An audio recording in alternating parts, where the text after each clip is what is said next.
If you want to help support the show, find our patron link down below. And many thanks to our current patrons. We appreciate you very much. And lastly, find our Etsy store for exclusive Ashes to Feathers items. We're on our way.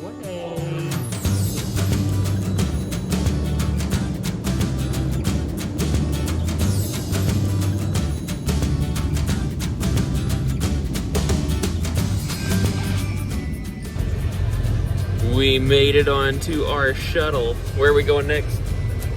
Our hotel! We just caught our first glimpse of Hogwarts driving by the park.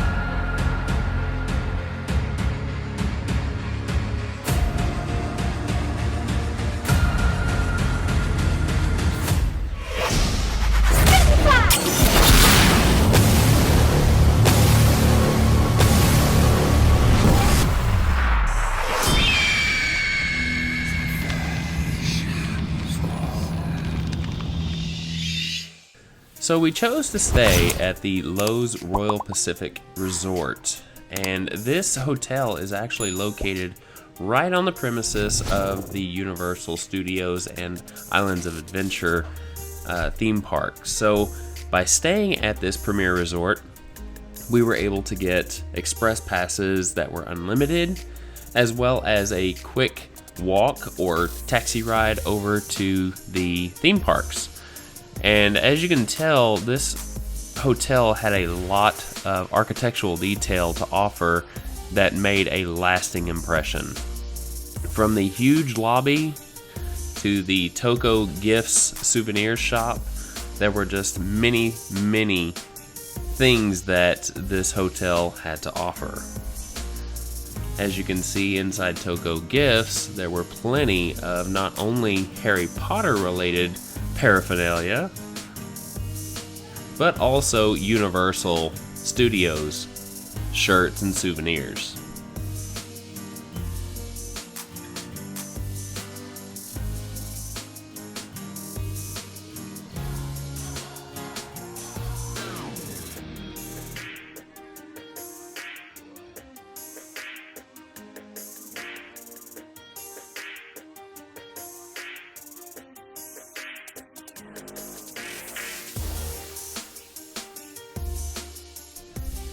As you exit Toko Gifts, if you make your way directly across, you'll be able to find your way to an entrance/exit door that will lead out to the water gardens that basically is the center focal point of the hotel. And it's the first thing you see as you enter the lobby through the glass doors. The plant life is adorned with orchids, palm trees, and plenty of architecture to make this a nice area to just sit and relax and enjoy your time here. Once we entered the lobby, we made our way to the elevators in Tower 1, and there are actually 3 towers of rooms that you can stay in. But as you can tell, the elevators spared no expense, as well as the hallways leading to the room. Our room itself was very fine detail, with a single sink, mirror, and a gorgeous shower that was cleverly disguised by a pocket door. We had 2 queen-size beds, paintings adorned with orchids on the walls, a nice entertainment center to store all of our clothes, a correspondence desk, and let's not forget the view. Oh yeah, and we can't help but show you guys the nice closet to store all of our robes. Now the lobby is on the 3rd floor, so we have to make our way down 2 flights of stairs in order to get to the pool. And the pool itself is huge, but there are tables and chairs just outside the 2 restaurants that are inside the hotels, which is Jake's as well as Islands. Once you find your way to the pool, you can follow it along the outside to make your way over to the walking paths that will lead you to City Walk. Now, as you make the left, you can find yourself at the water taxi entrance, which has its own security checkpoint. But if you choose to walk the entire distance to City Walk, the views itself there are well worth the trip.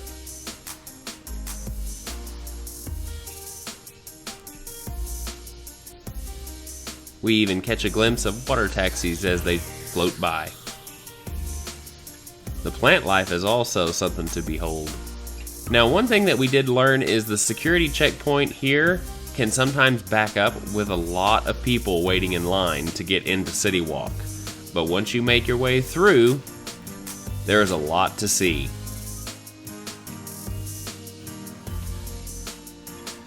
Now, I will say that City Walk is mainly just restaurants. There are about 4 to 5 souvenir shops that you'll find, including the Universal Legacy store and the Universal store that was just opened not too long ago. But for the most part, you'll find plenty of restaurants that do require reservations. We've learned the hard way. Next day, we found ourselves to the Golden Arches of Universal Studios.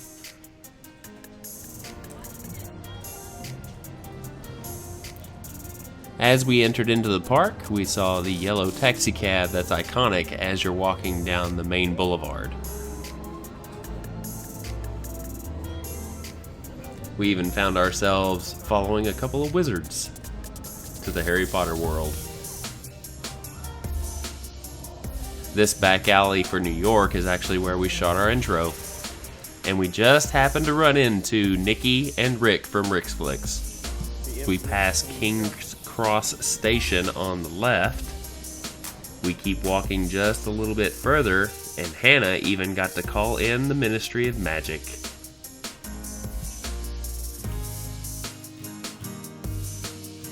Okay, something real quick that Hannah pointed out. The Leaky Cauldron sign is visible in London, but it disappears as you walk closer. So you're a Gryffindor. What's your story? I'm a Ravenclaw. I can see that about you. What about you? Hufflepuff. Yeah, the world. Great house. The night bus is one of the things that's easily overlooked if you are on a beeline just to make it to Diagon Alley. But if you have a set of robes, I suggest walking to the back side of the bus and taking some awesome photographs. Not to mention, you can take a peek inside the bus and see the little toothbrushes and the beds.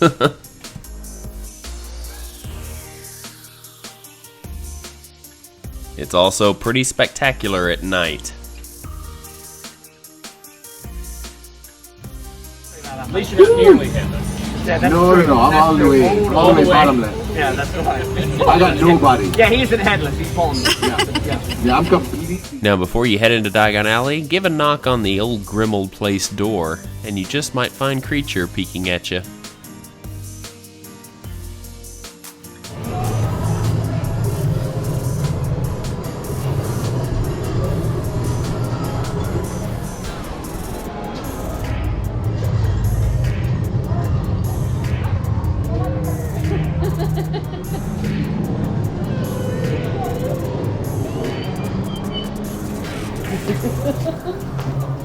We've made it!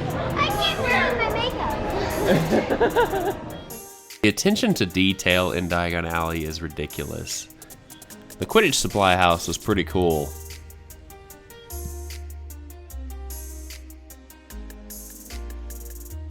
It's the firebolt! The fastest broom in the world!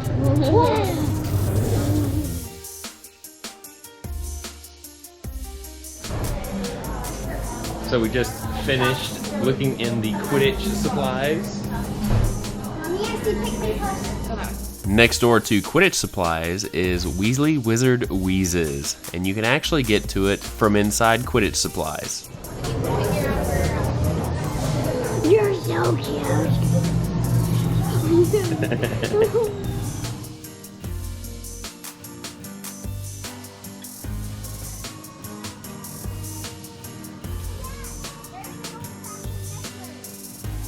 Found you one, Tracy.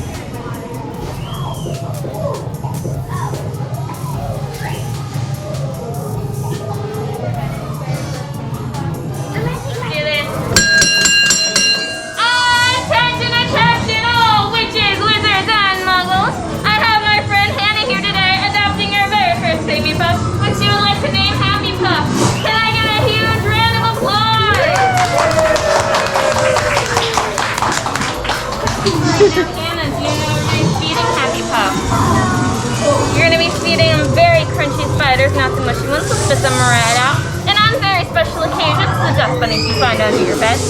And at night they're gonna come in, they're gonna clean out your ears and clean out your nose, but don't worry, you won't feel a thing and wake up tonight and you're scratch.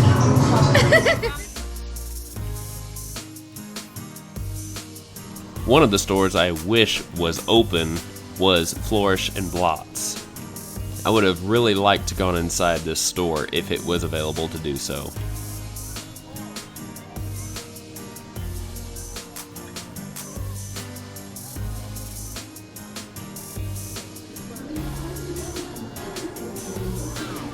If you listen close, you can hear the Daily Prophet typewriters clicking away.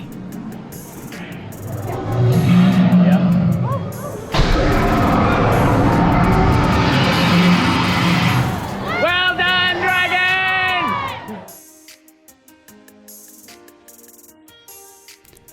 Now, a little bit further up Diagon Alley is Ollivander's. And this store actually holds something special for us, which I will talk about here in just a minute. But Hannah really wanted to get a wand from Ollivander's.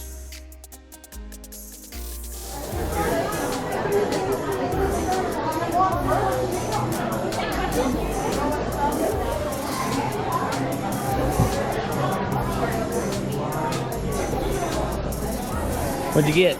Nicholas Flamel. Hannah was also chosen for the wand ceremony, so enjoy. Well, they know every Ollivander wand has a powerful magical substance. We use unicorn hammers, phoenix tail hammers, and our strings of dragons. Now, no two Ollivander wands are the same, just as no two unicorns, dragons, phoenixes are. Wand. That touches flexible. That's unicorn hair color. Well, Hannah, you see my flowers up there? They're a little thirsty, don't they? You're gonna get with it always. So go get this one. And then step back to where you live. In you won't. Let's give it a word, I'd say. Aguamenti. Augmenti.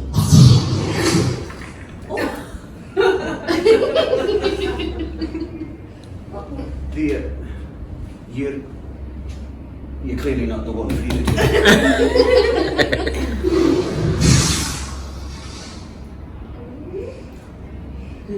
It's always clear to those of us who've studied one Lord that the one chooses the ways of do. A wand of elder. Elder. Fortunatus, rigid. Phoenix tail hair colour. That needs a little dark in the shop. I'm not going to take this wand. Illuminate the tip of the wand and say Lumus.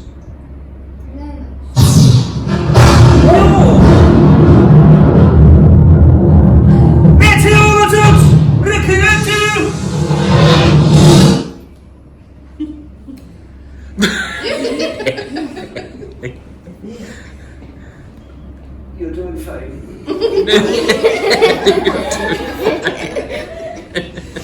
One of the best results in ways occur. It's as strong as a phoenix in better ways or wound. Perhaps we'll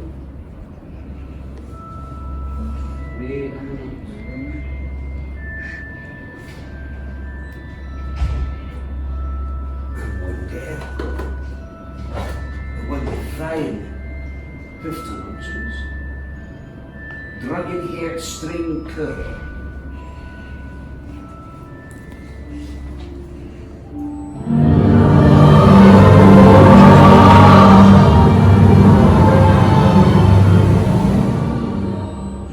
That's it.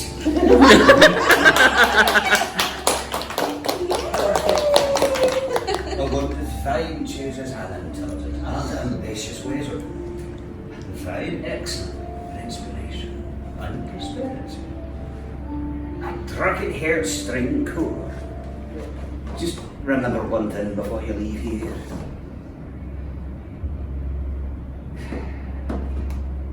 Never stow your wand in your bed pocket.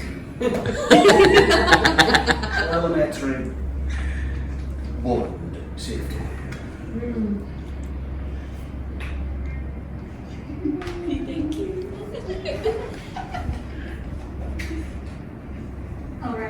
Follow me. Yeah, I think. Okay, if I select a lot of And the wand that chose the wizard works perfectly for her the very first try.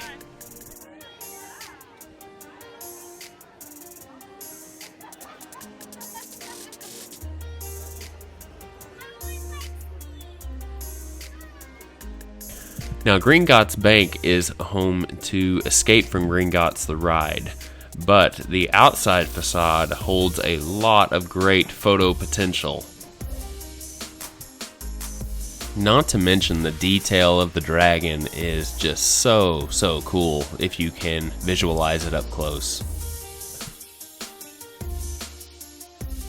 Also, make your way over to Gringotts Money Exchange so you can talk with the goblin. Have you been doing this job long? You wouldn't believe me if I told you. Stressful, is it? Absolutely. I've heard there's a dragon loose somewhere in here. Have you heard about that?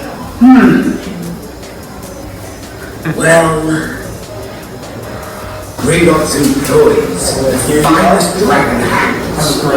I'm sure any situation that may have occurred will be handled with the utmost efficiency. We had reservations for our breakfast at the Leaky Cauldron, which is a little more English-based style food.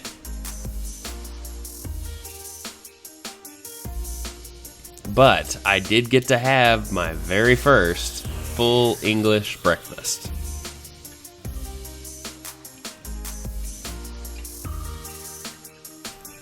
Another thing is, after your breakfast is over, take in some time to look at all of the detail in the Leaky Cauldron.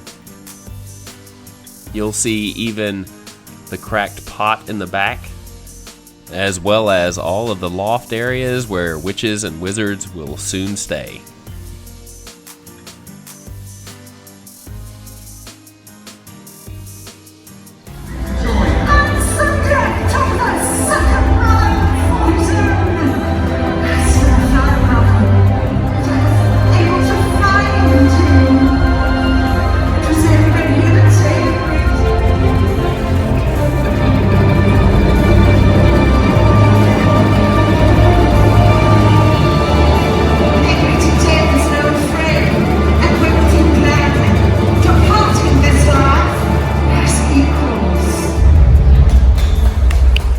Just outside of Gringotts is Hagrid's motorbike you can actually take pictures in, and right across is Florian Fortescue's ice cream parlor.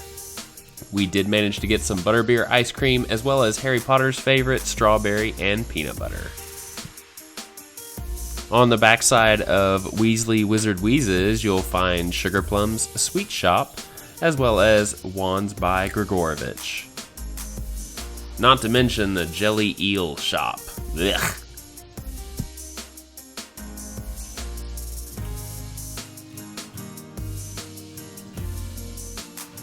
Now, if you're looking to purchase some robes, there ain't no better place than Madame Mulkens. You can actually have your robes personalized with your name embroidered right below the patch of the said house that you are wearing. The next stop on our tour is a pretty dodgy place, Nocturne Alley. It is very cool inside this corridor, but you'll find Borgin and Burks as well as a few wand spots. Not to mention the vanishing cabinet that, if you listen close, you can hear the bird that Draco used.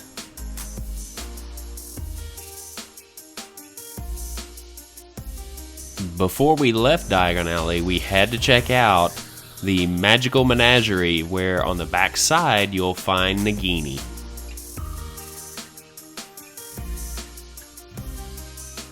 As we exit Diagon Alley, we want to take the Hogwarts Express over to Hogsmeade, and you'll need to leave Diagon Alley and make your way over to King's Cross Station. It is required to have a park-to-park pass in order to take the Hogwarts Express. Don't forget to take a picture with the Vanishing Wall. as you cross over into platform 9 3/4 to catch a ride on the Hogwarts Express. It is recommended to ride this train both ways as the experience differs each way. When you arrive at Hogsmeade Station, before you leave, take your picture with the front of the train. It's a perfect picture-taking spot. As you walk up to Hogsmeade, you'll hear Hagrid's motorbike through the bushes. There is also a great place to take a picture with the train as you enter Hogsmeade. The attention to detail in this place is also phenomenal. However, I will probably say my favorite place out of the two would have to be Diagon Alley because there's just so much more to look at. But Hogwarts Castle has got to be the best. I tried to get as many pictures as I could inside, but the darkness of the castle made it very difficult to get good, clear pictures. Hogwarts is also home to the Forbidden Journey the ride, so check it out too. This room right now. I'm aware of their hidden talents. Just like... We also had, on a different day, reservations for breakfast at the Three Broomsticks, and this place, just like the Leaky Cauldron, is full of architectural detail that you just have to take in.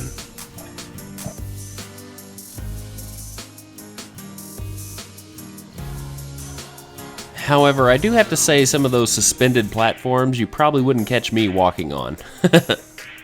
Attached to the Three Broomsticks is the Hog's Head, and if you're nice to the bartender, he might just show you how well the hog responds to stimulation.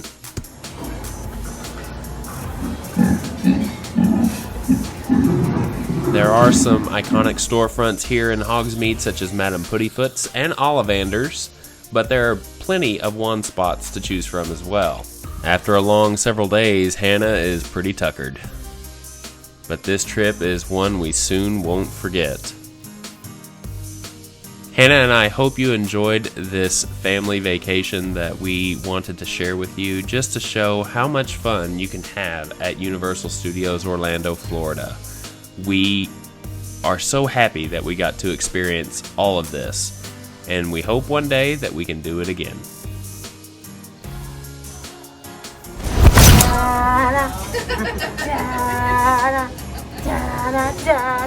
Watch out, there's sharks in the water. Swim faster, oh no, swim faster.